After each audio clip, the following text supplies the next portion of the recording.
Bini ay natawag na unprofessional dahil sa ginawa nito.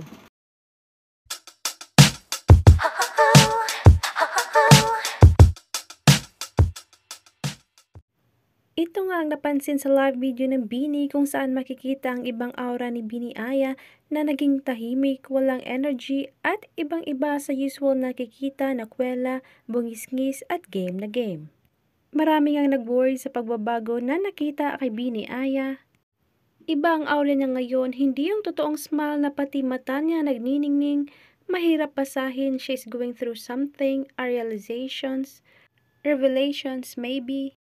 Nakikita ko sa eyes ni Aya, may iniisip siya, sobrang lungkot ng mga mata niya. Hindi katulad dati pati eyes niya nag-smile, ngayon hindi na, nonchalant na. Pero marami ding nadismaya kay Bini Aya at napuna sa pagiging unprofessional. Whatever your personal issues ni Aya, she shouldn't bring it to work. It affects the mood sa iba pag ganyan na isa. Sorry but unprofessional si Aya dito. Aya is so unprofessional regardless of what you say, it's their job, and the whole time she looks like that, at some point it can affect the group. Gayunpaman marami ding mas inunawa ang pinagdadaanan ni Bini Aya at sana maging okay na siya. I think it's better na hayaan muna natin si Aya, wag na tayong mag-comment ng mga negative, dapat positive na lang.